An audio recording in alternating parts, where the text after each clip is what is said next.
Hey everybody, how are you doing? I am trying this live video a different way. I have you on my phone this time. And what I'm hoping is I can get you closer to the what we're painting. The thing is, I don't know how I'm gonna see your comments. Let's see. Here's a little comment bubble. Okay, that's to write a comment. So if you want to leave a comment, I'll see if I can read it. That's the only reason why I've been doing it on my computer, because I want to be able to answer questions. And the whole point of doing this is for the sake of community. And, you know, we don't, okay, I haven't seen any comments yet, but I just saw a little bubble pop up, so that's good. But the reason why I want to do the live as opposed to just setting up my camera, which would probably be easier for you to see, is community, so we can do this all together. So, but I'm going to do my best, and I'm seeing your comments. Great. Okay. So I am going to position my phone though closer to what we're painting today, this index card here. So you'll see much less of me and hopefully more of a close-up of what I'm painting. I think that might make it easier for people who are trying to follow along. Hi Wendy, hi Kristen. Good to see you guys. Glad you could join me. And Kate from New York. So what we're doing, hopefully you saw my blog post on it. You kind of have a sense of what we're doing and you've got your supplies ready. So we're going to be painting on basically a piece of paper today. I'm using an index card. Hi Mom, good to see you. Lillian, I feel like we're friends too. I'm so glad you came. So Carol is still waiting for brushes. She bought the Seago book. Oh, that book is so good. I'll have to get it and show it to you guys. I love Seago style. And hey Doug. That's probably Lori watching, Doug's wife. I know them personally, so. Anyway, so we're gonna be painting on this index card here. That's what I'm painting on. This is a vintage index card, and on my blog post, I shared a bunch of Etsy shops who are selling vintage index cards. I bought a few more myself, but you can paint on really any kind of heavy paper. So don't feel like, you know, you can't paint along if you don't have an index card or whatever. Mine has been applied with one coat of acrylic gesso. I did it quite a while ago. Hey Mary, good to see you. But I applied the gesso quite a while ago. If you just applied yours this morning, that'll be fine. You just want it to be dry to the touch so that you can paint on it. We're not gonna do any kind of underpainting on this like we did on canvas, because when you're painting on paper or paper with some gesso on it, it just absorbs the paint a bit more. You can't move the paint around quite as easily. It doesn't blend as well. The reason why this is a good thing is that it forces you to just lay the paint down and leave it alone, to not do quite so much fiddling. So if you're someone who fiddles with your paint a lot when it's on the canvas and you're kind of making mud, everything's blending together, then this is a really good exercise for you. It's a way for you to be forced to just put the paint there and leave it there. So we're going to use the same colors that we've been using. Let me show you. We're going to use ultramarine blue. Mine is ultramarine blue green shade by Winsor & Newton. We're going to use burnt sienna, and this will act as our orange and our red. And burnt sienna, this is by Winsor & Newton also. This is, yeah, Pamela says she's an overpainter. That's a really common thing, and I can do that as well. So this has been good practice for me. This is yellow ochre pale by Winsor & Newton. We're gonna use cadmium yellow medium. Mine is by Gamblin, and then titanium white. And this one is Winsor & Newton. If you have any version of yellow ochre, cadmium yellow, ultramarine blue, it's gonna be fine if you have, you know, raw umber instead of burnt sienna. Like, let's just make it work, okay? But those are the colors that we're gonna be working with. And that's a fairly traditional impressionist palette with maybe a few additions or subtractions here or there. And we're gonna use our same two brushes that we've been using. You just need one brush that is a synthetic brush with a nice straight edge, and the other one is a bushy brush right here.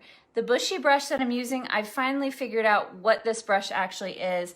It's the Master's Choice brush by Rosemary and Company, and this one is the long filbert number 4. And it's a bit more of an expensive brush. It's I think around €8 or so for this brush, but I use it to death. I use it so much. I finally just ordered some more because I use it all the time.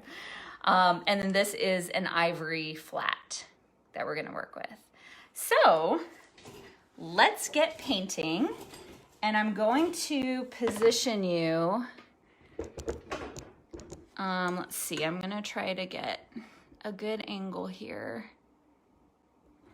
And I might need to even scoot myself over. I'm gonna give you guys the best angle I can here.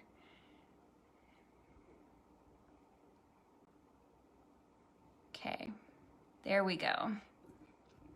So you can see that much better. And then I'll sort of stick my palette up to show you what color I'm mixing. So it's a little bit of an odd angle for me, but let's give it a try. I'm learning as you guys are learning, okay? So actually, I'm gonna start with my ivory brush first. This is the sort of straighter brush. And I'm gonna use this as a way to kind of do an initial little sketch. So I'm gonna use a little ultramarine blue, a little burnt sienna, and this is really dry when you just kind of mix these two. We want it to be a little bit wetter, so I need to hop up for a quick second and grab my Gamsol. So I'm gonna be behind the camera here for a second. I'm just gonna take a little bit of Gamsol, and it's in a little metal container like this, and I'm just gonna dip in just a little bit just to make this mixture a little bit looser. And that's all I need of that. So I'm gonna put the lid back on and just leave it over here.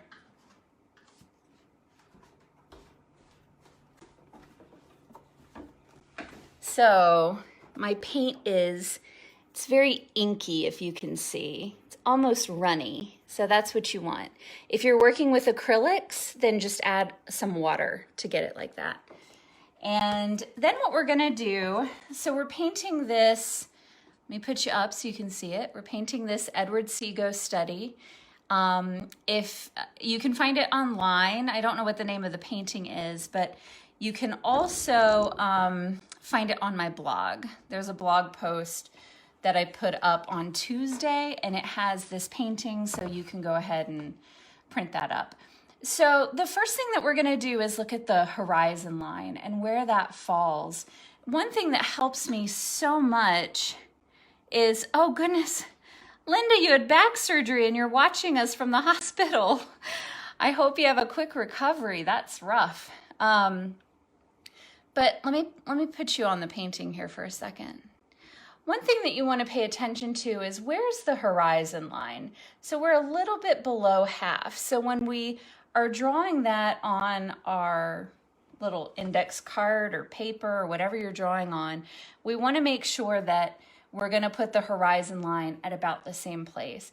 The other thing that we tend to do is we tend to take, you know, this horizon line and all this land, and we tend to sort of stretch it out and make this distance stuff look a lot closer than it actually is. We just tend to do that because when we're looking at things, we sort of want to make them, and we focus on them, we want to make them larger. So we are going to just be really mindful of that. Because one of the things that's so great about these Seago paintings is just the distance that is created. So we're going to start a little below half, and I'm just going to kind of draw out a horizon line here and draw out a little bit. We've got a little bit of a kind of a line there. And pay attention to these. Again, our tendency is to make these wider than they are, but they're actually really close together. So just be mindful of that. We've got sort of this, we've got this awesome windmill. It's not in the center, it's a little off from the center. So let's just draw that real quick, a little sketch. We'll leave the little windmill part till later. The blades, I guess, the fan, I don't know.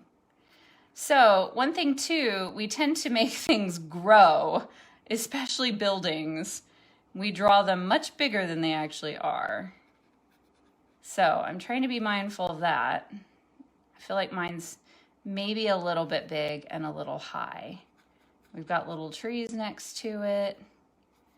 But we can kind of make some of those corrections as we go. And then we've got some dark little brush down here, and we're just gonna just make that really loose. Okay. Isn't it cool how it kind of already starts to look a little bit like a landscape there, just a little. Hi, Michael, good to see you. And make sure I didn't miss any. Okay. Okay, and then, so these lines are pretty harsh right now, but we're gonna paint over them and soften them up. And then let's start to get, we've got kind of this dark sky. And so let's just get this darkest bit of cloud in here. And I am just, now this is the brush this is our stiffer brush. And I'm just gonna smush it and try to kind of get the same, just a similar shape. And then we've got a dark patch up here. So this isn't the same as like a full underpainting, but this is just sort of giving us a little tonal drawing. And then what I can do, what I kind of want to do here is just, I really want to soften this back here. Oops. Guys, I am juggling so many things. I know you can't see the original Angela. You can go print it off of my blog post. If you go to my blog, missmustardseed.com, and to Tuesday's blog post on cloud painting, you can see the original, and you can either bring it up on your phone or on your computer, but it's going to be much better for you to see the original in person than to see my, my copy of the original. Also, if I put it back that far, I'm afraid you won't be able to really see what I'm doing.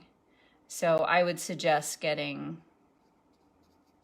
just taking a second and printing up that picture or bringing it up on a phone or tablet or something. Okay, so I kind of wiped that away a little bit, and then I'm putting these buildings back in. So you can still use paper towels to kind of wipe and soften things, but as you'll notice, it doesn't come off as well of the this gesso on paper as it does on a canvas. It comes off pretty easily there, which is why I don't do underpaintings on these. Okay, let's go to our bushy brush here.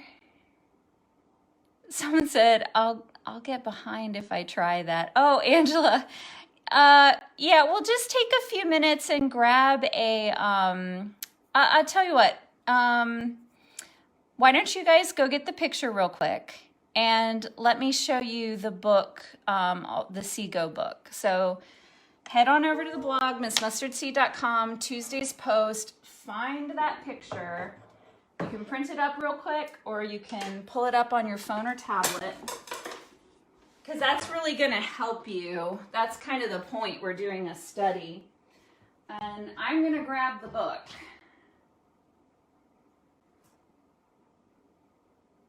Okay, if I can find it. Where did I put it?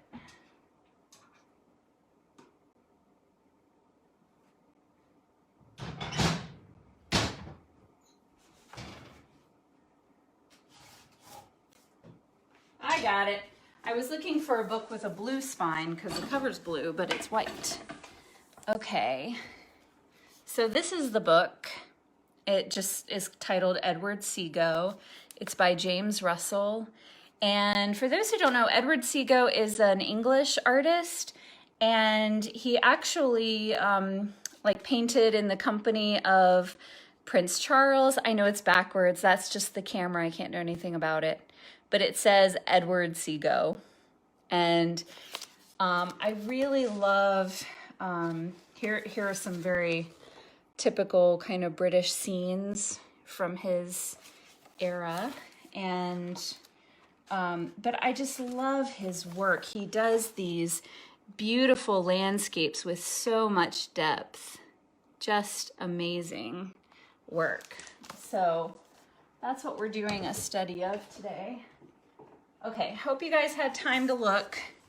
Amber said you're not able to pause or go back to the beginning. I'm sorry, I can't go over it all again, Amber, because we've got other people here watching, but let me just recap. The colors we're using are ultramarine blue, burnt sienna, yellow ochre pale, cadmium yellow, and titanium white. Okay? And yes, the camera is reversed. If you see my R is reversed, yes, and it looks like I'm left-handed, but I'm actually right-handed. I did paint with my left hand quite a bit though. I had major issues with my shoulder and bicep, and so I did some painting left-handed. Okay, so let's mix up a sky color. So I started with ultramarine blue, and I'm adding in titanium white, quite a bit to make it a lighter color. And Joan shared a copy of the painting in a link. So if you still haven't found it, Joan is like my little helper here. Not really, but she totally is. My unofficial helper. So we're gonna mix up, if you notice, we've got some really dark colors, but we've also got some really light colors in the sky. So let's start with some of the lighter ones. And it's very much a green blue, his sky. So I'm gonna add in some yellow ochre pale, and I added in too much. It's too green. So let's add in more ultramarine blue.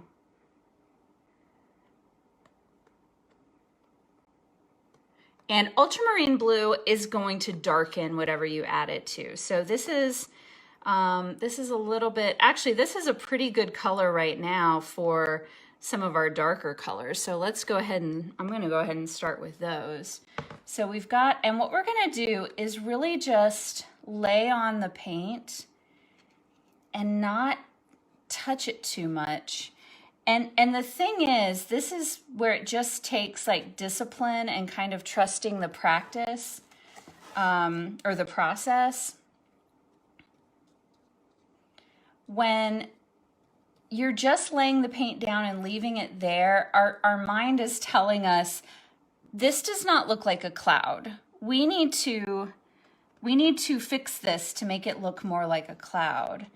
And what we really need to do, and this is especially for the Impressionist style, is just leave it alone and just wait till the end and give it a chance for it to all come together. So I did sort of the darker colors. I'm adding a little bit of white to our mixture here, and then I'm gonna okay, and in comparison, I feel like mine is not quite green enough, so I'm gonna add a little more yellow ochre pale here.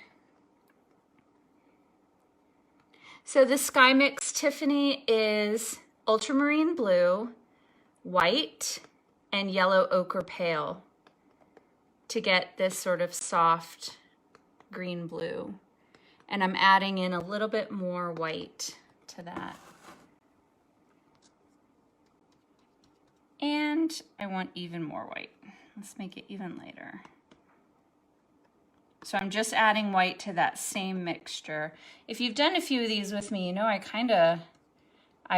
make one pile for the sky and then I kind of work off of that pile for quite a while.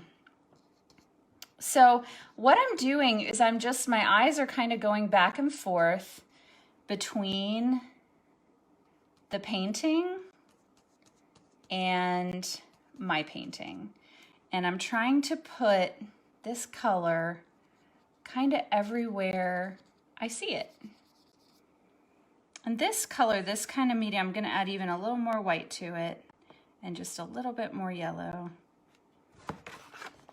So it's looking like that. Oh, I just stuck my card. Look at this in the yellow ochre. Let's get that off. Got a little dangler there. Okay. I'll tell you, it is just, I am not a graceful person anyway. And trying to make all this happen simultaneously, looking at the painting, the inspiration, looking at your comments. All right, that put a little bit too much yellow ochre in my mix. Okay. So there we go. It's this very soft green, blue, gray kind of color. Really pretty. Are you guys seeing better this week? Can you see this better now? Or do you like the computer view? Okay, so I'm just gonna keep working. And again, I wanna go even a touch lighter. Now, this is it's much harder to judge color when you're putting it on a white surface because you're working against a bright, bright white. So something that looks fairly light on my palette is not looking quite light enough on this canvas. So I kind of need to keep that in mind. So these are all just subtle variations of the same color. A little bit lighter, a little bit darker, a little more yellow. And I'm just sort of dabbing them where I see the color, just in little strokes.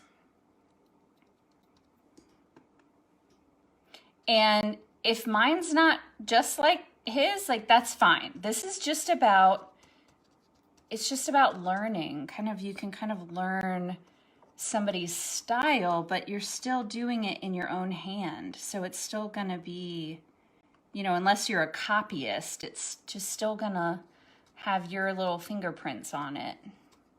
What I like to do, I've done quite a lot of Seago studies, and what I like to do is sort of a study of a study. So I'll do one study off of his painting, and then I'll do another study off of my painting, and it continues to kind of morph a little bit.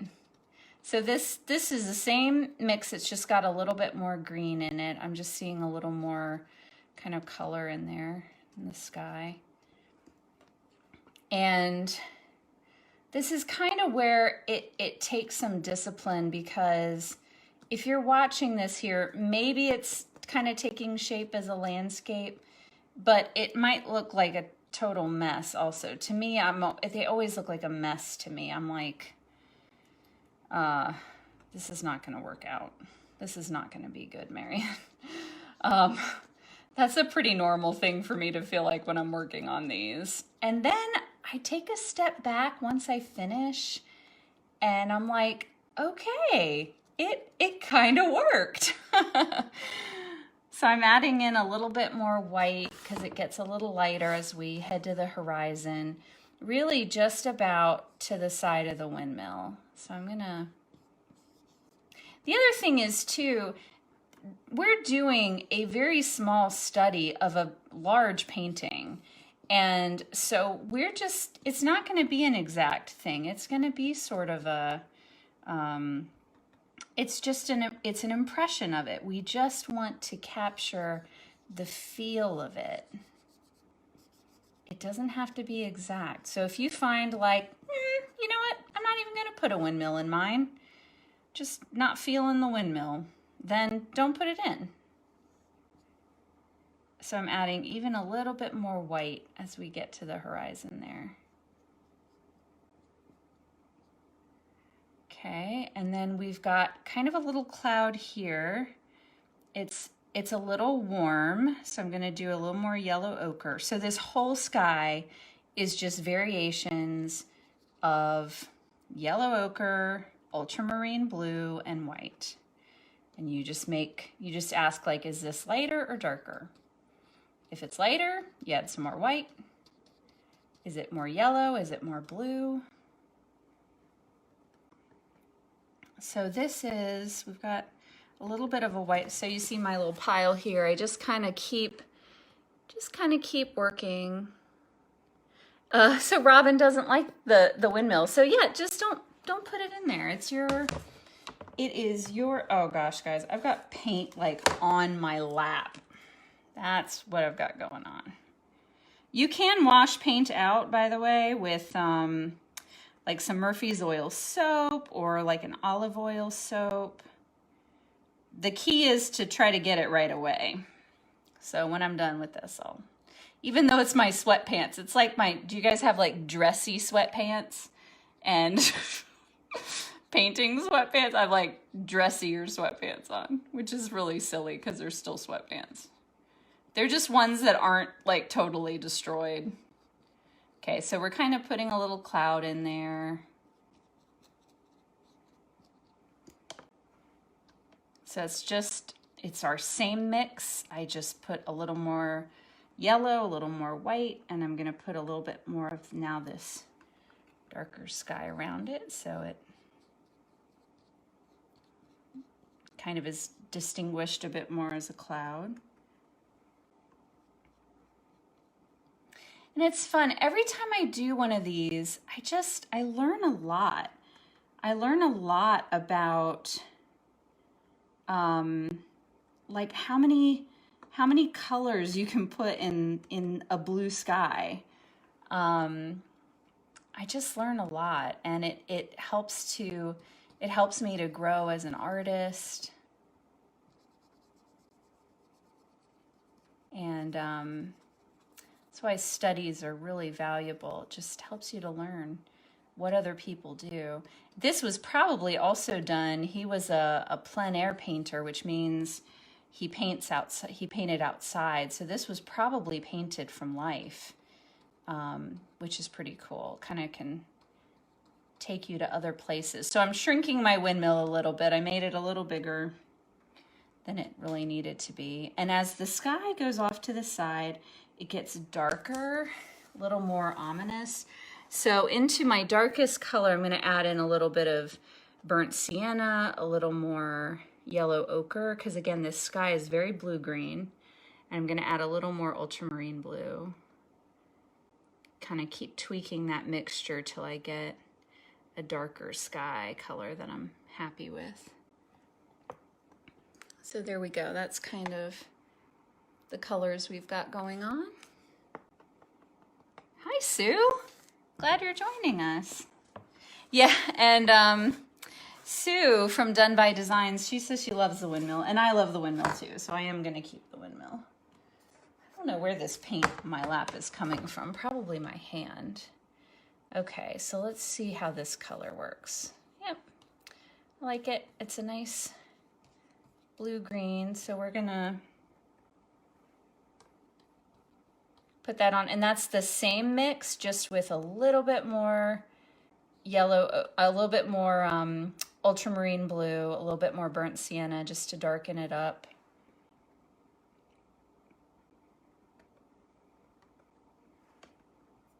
So hopefully you guys are kind of tweaking your colors to make them work for what you're doing.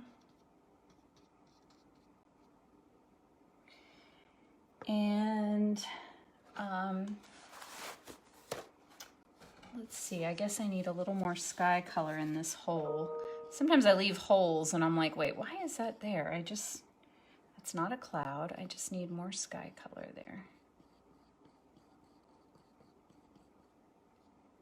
Okay, so we've got that little cloud. And with the index cards or gessoed paper, you can do a little bit of blending, but just not too much. If you overblend, it's gonna just be a mess. So we've got some more yellow kind of right here on the edge of this cloud. So I did a little more, I wanna even do more. A little more yellow ochre, a little more white, kind of mixed with our cloud mixture here. And we're gonna do just a few strokes. We got a little more up here too.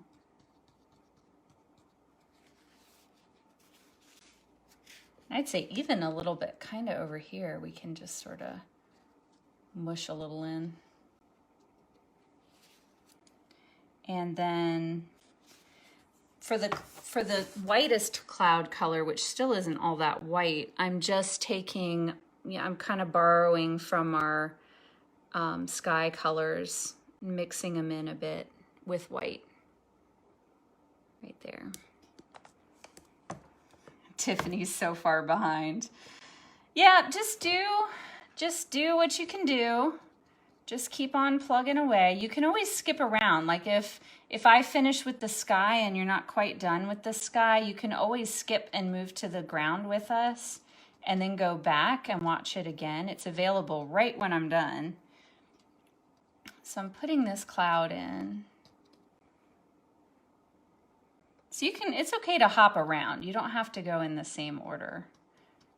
And again, the whole point, this should not be stressful. This shouldn't be high pressure or anything. This is just totally about like relaxing. It's relaxing, it's fun. We're just learning and discovering. So I'm gonna do even a little bit more white to make this cloud kind of pop a little bit more. Also, everybody works at a different pace, so, and that's just totally okay. All right, so we've got that. There's kind of a little dramatic brush stroke right there, so maybe we'll kind of copy him in that.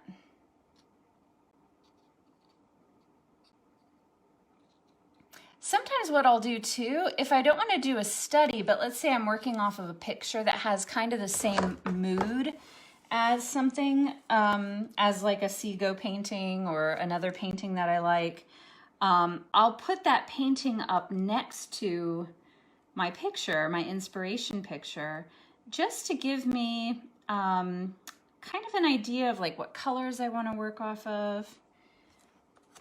So you can have these studies even as, or these pictures of a painting just, you know, not even that you're doing a study of them, but just sort of as inspiration for the direction you want to go. So I've mixed up a darker color off of, this is the same dark color I've been working off of. I just added more ultramarine blue, more burnt sienna to do this really dark cloud right in the middle here. And this is really, it's kind of fun to see his brush strokes. They're quite messy and quick. They're not real you know, like I want to say they're not real purposeful, but they probably are. They're just, you know, it's just looks like it's very intuitive. It's not. So we'll try to do that. Let's try to just be very. Now for me, I feel like this looks so, I don't know, like I would never paint a sky like this. This is not what I would do. So again, that's kind of the point of a study, is it kind of pulls you out of what you would normally do and you get to see somebody else's interpretation of a sky. So I'm mixing up just a little bit darker. It's a little darker on the edges here. It's a really dark cloud.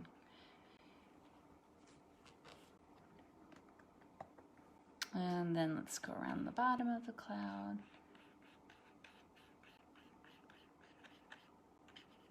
And who knows, you know, we don't know, I don't know what he was looking at. If he was kind of adding in his own ideas to the landscape, or if he was trying to paint it really true. I'm not really sure.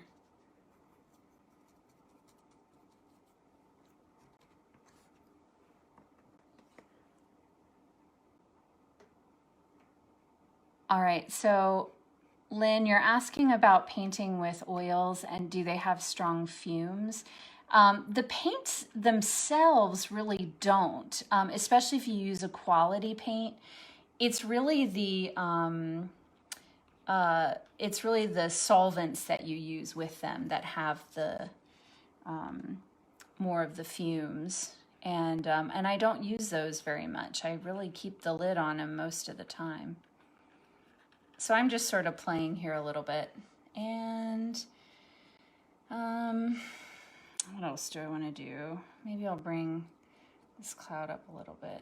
We can't mess too much with what we've already painted or it'll just be mushy. Okay. And then I'm gonna take my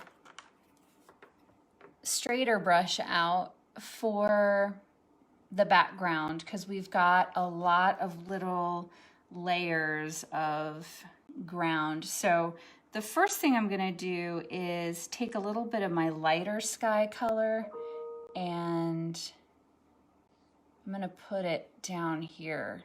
If you look real close back on the horizon, it's just a little lighter. So we're gonna add that in and maybe add a little bit more of a white down here.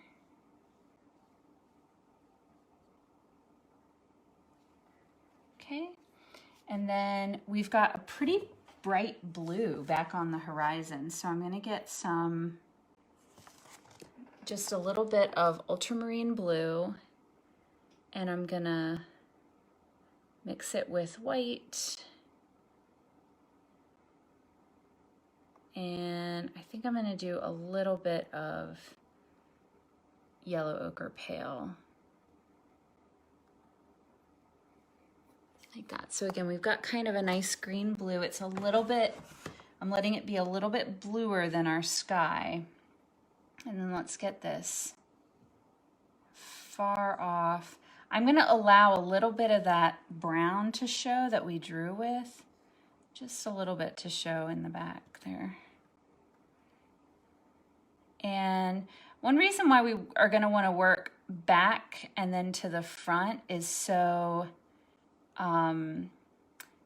if you make this line a little bit too wide, then we can shorten it by adding a little bit more in front of it. And I'm gonna make this a little bit darker back here, just a little more ultramarine blue.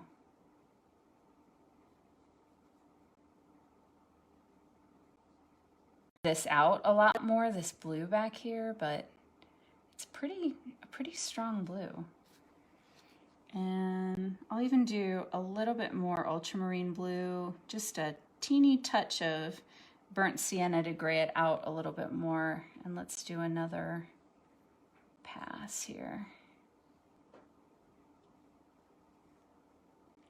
And it looks like there's maybe a building or something back there. So we'll make something that looks a little squarish. And we've got a little bit like, just a little line. So we've got to mix up a green.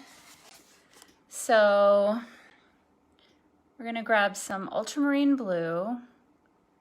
Let's grab quite a bit because we're gonna mix some variations of green. And let's start with cadmium yellow.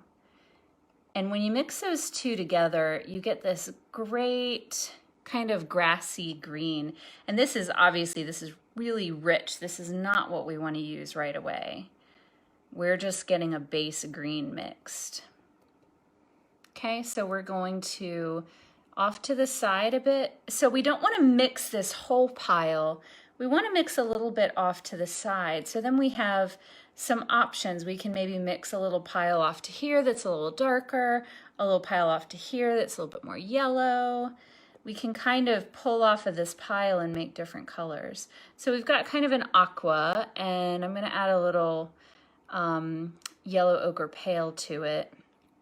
This yellow ochre, since it's more muted, it'll make a more muted green. And we've got to go a little lighter. kind of comparing it to his, and even a bit lighter. This is kind of a color that he's using along the horizon a bit, and there's a little more yellow in it. We'll maybe make a mix with a little more yellow right down here. That's looking good. Maybe a little more white. And maybe a little more cadmium yellow. So see, I've got a few little piles of green to pull from here and to continue to mix with. Right there.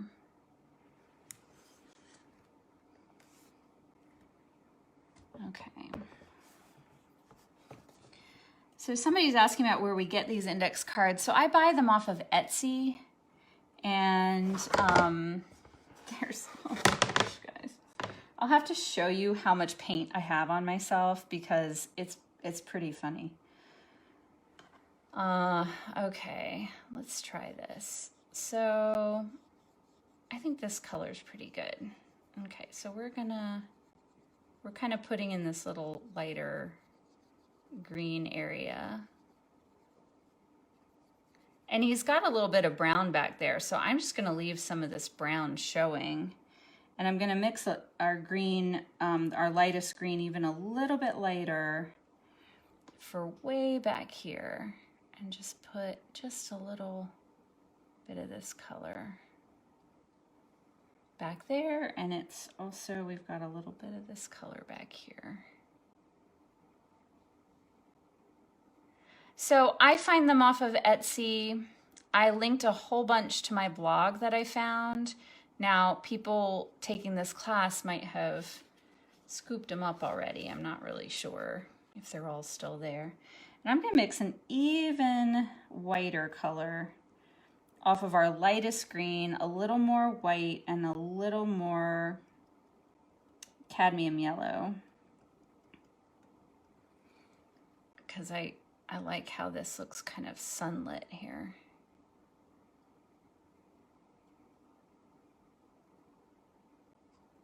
And here's what I'm seeing. Do you see what I'm seeing? My green is actually a little bit like, so the windmill maybe should be more down here because this green kind of goes behind the windmill. But I'm just gonna keep my windmill where it is. That's okay. So we're just gonna kind of play with it.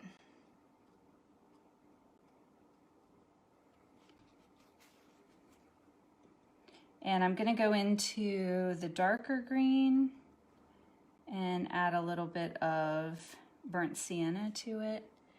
And we'll kind of get this shadow here. So I'm just making adjustments as they suit me. I'm not quite sure what's off to the left of the windmill, that white thing. I might just kind of not bother with that.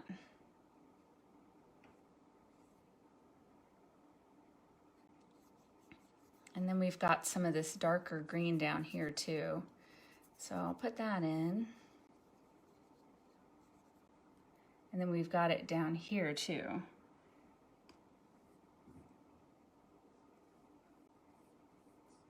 So I'm just sort of looking, where do I see these colors? And we need like almost a black. So I'm gonna work off this green and mix in more burnt sienna, more ultramarine blue, and make just a really, really dark color. Anytime you need a black, ultramarine blue and burnt sienna together will make a black. If you've seen like my rabbit paintings, that's the whole background. Yeah, and Eddie made a good point about just kind of all of the math that's happening in the back of your mind as you're working on painting. Like, is this bigger than that? Is this, what are the ratios here? Is this lighter, darker? Quite a lot of that. So I'm using this almost black to make this little line. And I'm kind of running off, that's okay. Again, we're trying to just capture the impression of this painting. We're not trying to make everything absolutely perfect. Okay, so we've got some dark along here that we're gonna do. We've got a little bit, we'll just do a little right there. That's a sound effect for you guys. I have middle school boys, so that's where that came from. And then we need a little bit of kind of a, I wouldn't mind putting just a touch of this, maybe the darkest cloud color that we have, and putting that back here a little.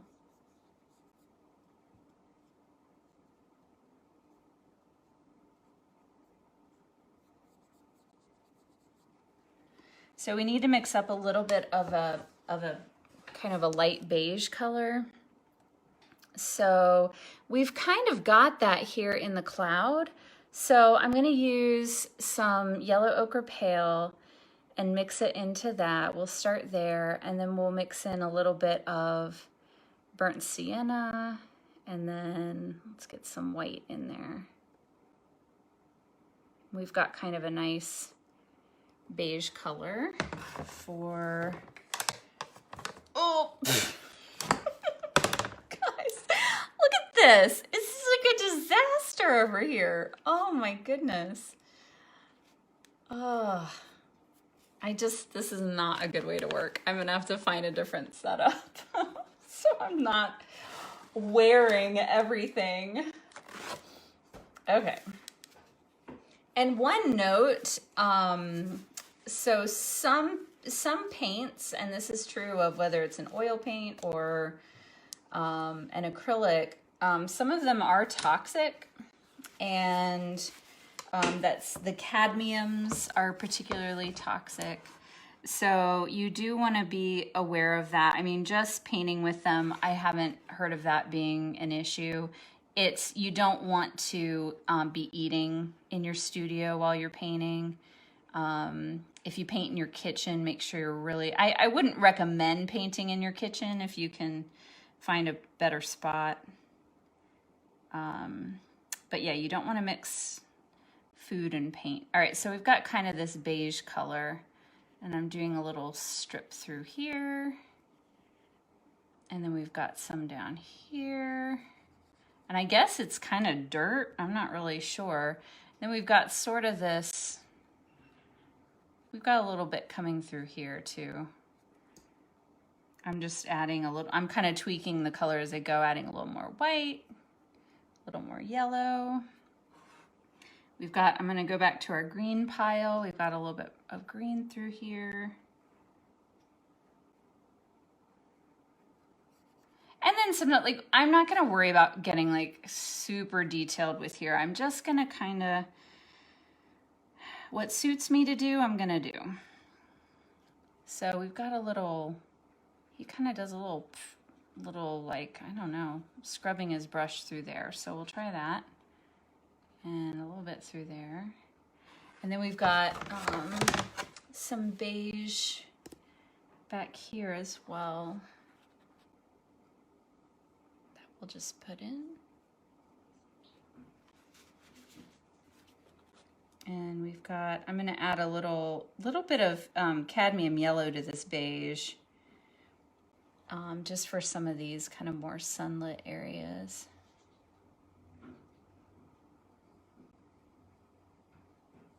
We've got some beige back here, so I'll do a little darker beige back there. We put in a little there. All right, what have we got up here? We'll do a little bit of this right there. And then I'm gonna go back to the darker green. We've got some more darker greens back through here.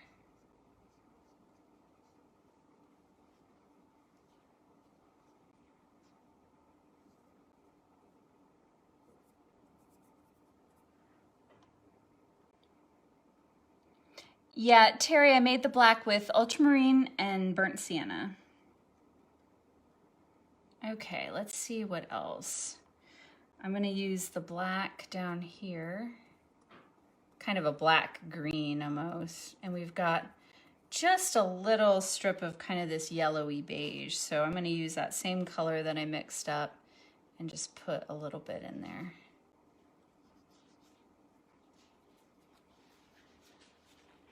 And then we've got a little bit of this brighter green, I want that to be a little bit more defined. So the brighter green is our green mixture, cadmium yellow, ultramarine blue, and then in varying mixes. And you can add, if yours is really bright, which mine kind of is, add a little bit of burnt sienna to tone it down, because red tones down green.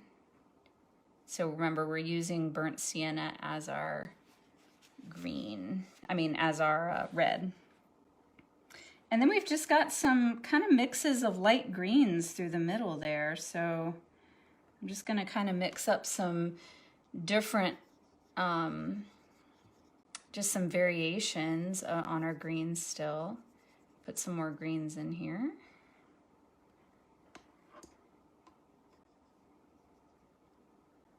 And we've got kind of some blue greens back here that we can put in.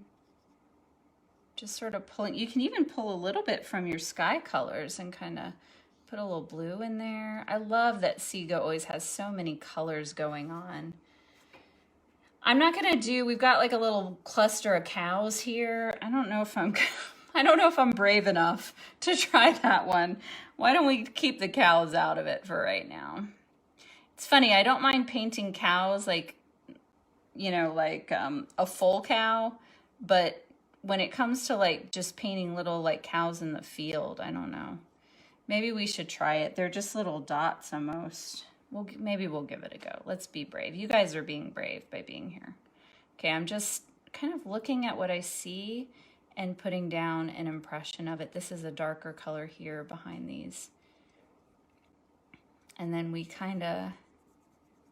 now I'm just trying to kind of fill in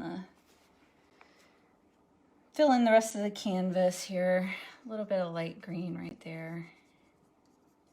Okay, and I do want to make our black a little bit blacker, so I'm going to make a completely separate pile of ultramarine blue and burnt sienna to get it really black.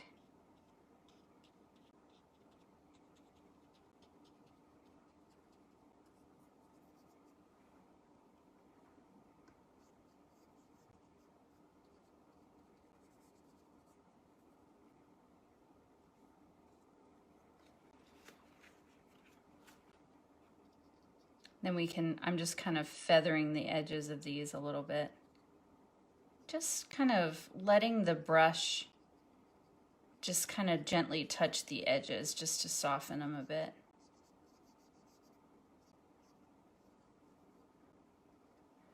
Okay, and then, all right, we're gonna do the cows. So they're right in front of here. So I'm just gonna use the corner of my brush. This is the black. I'm gonna put a little, just a little dot. We'll see how they look. We'll see if they look like cows. I don't know. So I think they need to look a little pointed at the bottom maybe for their legs. And then we've got a couple of white ones, which they're actually not completely white. So we'll use our sky color, a little gray.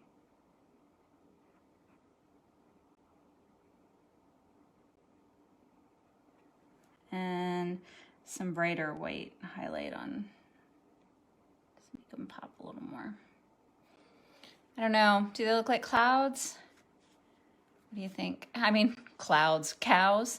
Yeah, it's kind of cool actually when I look in the reflection, like when I look in the camera, I can see it more than I can when I'm actually looking at it myself. I can kind of see what's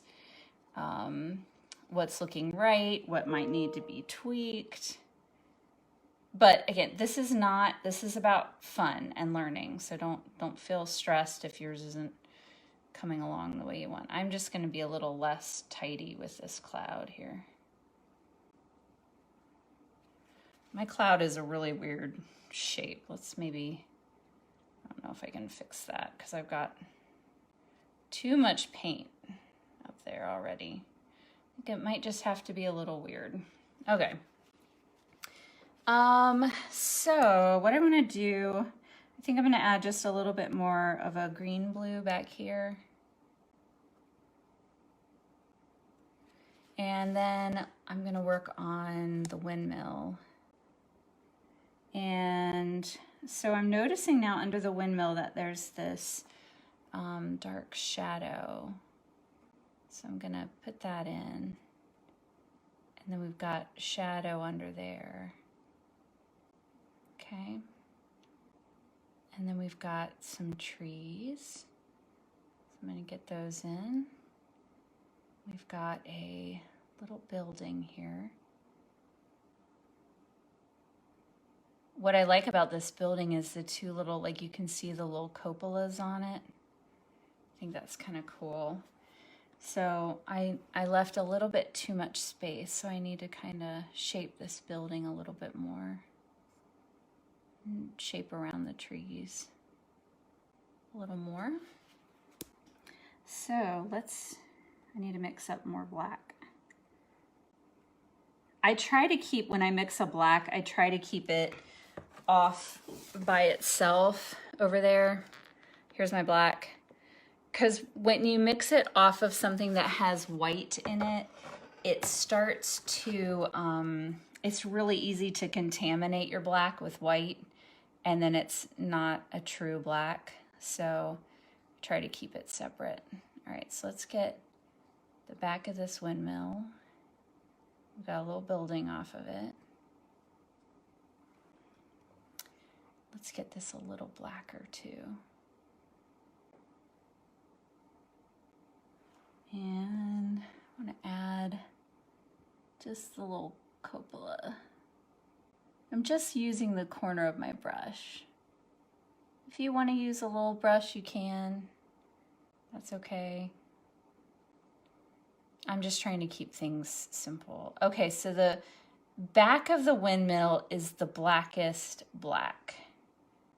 And then the front up until this little spot where the sun is hitting it. And we just kind of need a little bit of our, maybe a little bit of a lighter beige kind of color. Let's see. Sort of one of the beiges that we've already used will work. Even just kind of leaving that brown there. We'll kind of mix that a little bit.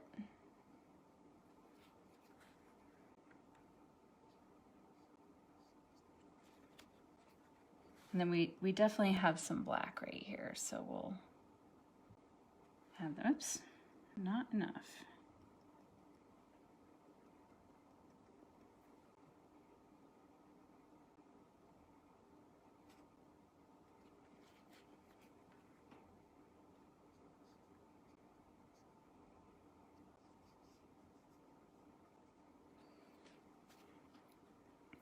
And I'm just kind of moving the paint really more than anything else.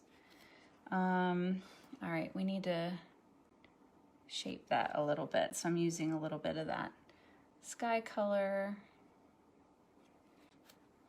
And one thing you'll notice he does is these edges are really soft. It's not, we don't want this windmill to look like it's like right outside our door. It's gotta be, it's very, very soft.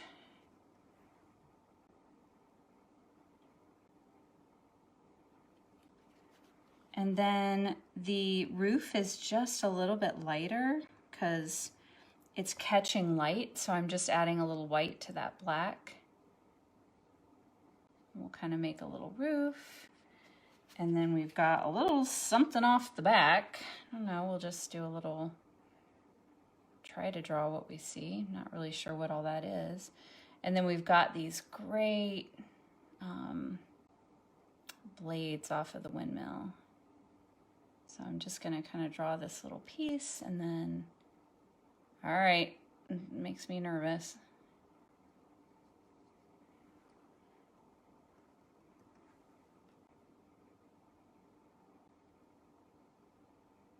Okay, and one thing we wanna be aware of is the angle of these. And we want to be aware of how long they are.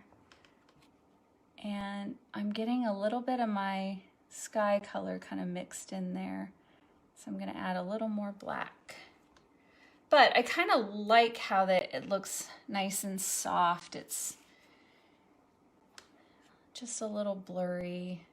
I'm adding a little bit of a dark top right there.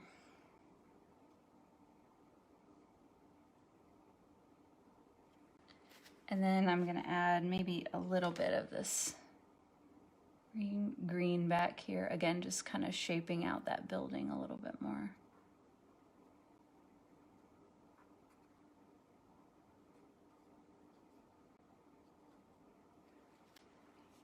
All right. I feel pretty happy with that. So for me, I'm just putting a little squiggles above this black. I just don't want that to be so harsh. And I'm gonna maybe put a little green under it.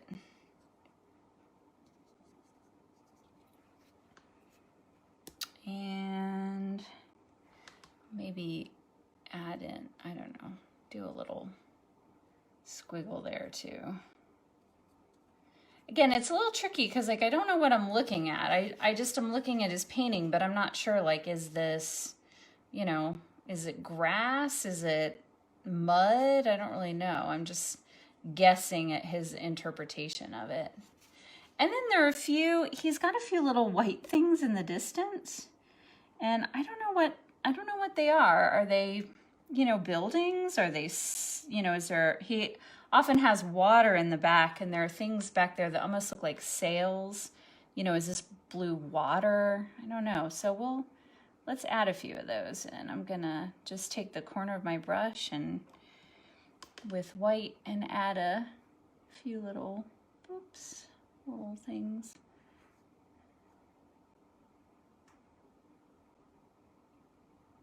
And the thing with Impressionist painting, like if you feel like yours is looking like a mess, which mine kind of does, then just take a little step back and look at it. And it really does, you're like, oh, okay, see it's kind of coming together. And we've got a few little dark spots back here too, which I'm guessing are trees.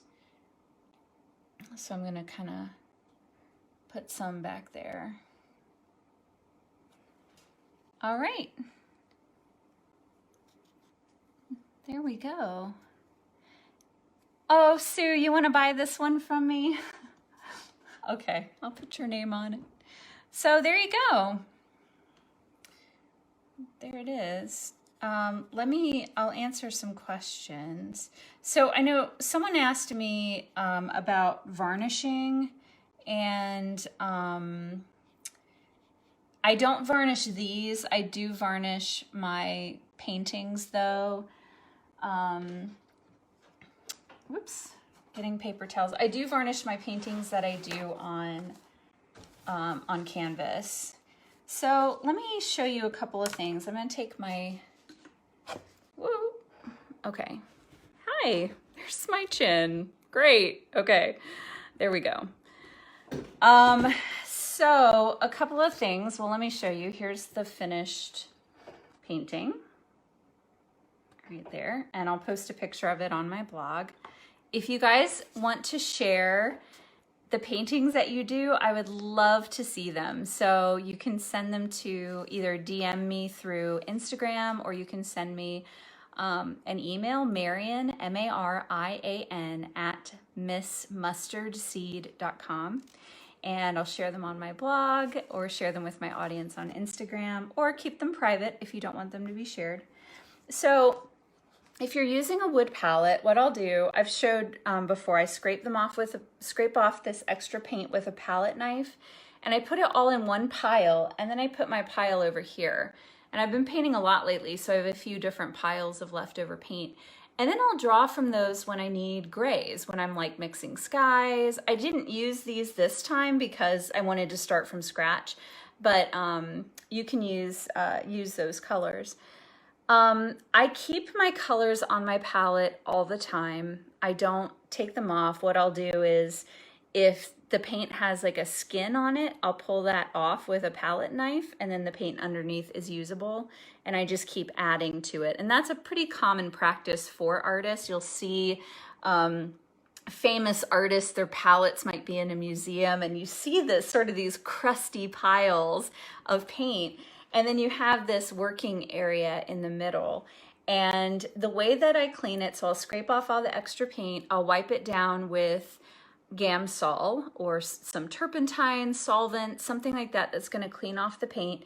And then I'll take a little bit of linseed oil on a paper towel, and I'll wipe the working area so that the wood doesn't dry out. And then I would just leave this sitting out, but I have cats, and they'll, you know, if you know cats, you know they'll get into it. So I stick it in the closet in my studio, and there we go. But I also love using glass palettes. I can't leave it. I used to use my glass palette that's on. I have a little rolling cart and just leave it out all the time, and I can't do that now because I have cats. They'll walk all over it. So Laura, you ended up with too much mushing of colors. Yeah, that can happen, but again, just like keep practicing. I told you guys I would show you my mess. So first of all, look at it, like for myself and all over my lap. Look at all this paint here. It's a mess. Anyway, so I hadn't decided what we were going to do next week yet. I was thinking maybe we could do several little minis of clouds. Maybe we could do that. I worked on some of those last week, and they were really fun. And it's just a way to like practice clouds it's a little bit free and loose, really, really tiny, on really, really tiny canvases. But why don't you guys let me know what you would like to do next time, and we'll work on that. And let's see, what did somebody else ask? Where did I purchase my palette? This is from Jessica Henry. She occasionally makes palettes. She's an artist, and this one is weighted because when you add paint can be quite heavy actually, so it's balanced so that it will be nice and comfortable when you're holding it. So you hold it like this, but I keep it on my lap quite a lot and work with it. But I would recommend starting, this was like I think around $100 or so. I would recommend just starting with, you can even get a wood palette from Hobby Lobby or Michael's or Joann's. Just a smaller wooden palette, and just work on that for a while. See if you like wood. Maybe you don't. Maybe you like a glass palette, or maybe you like using paper palettes because they're really easy to clean up. So I would say just start with something really inexpensive, and then when you learn what you like, then invest in something that's bigger, that's more expensive.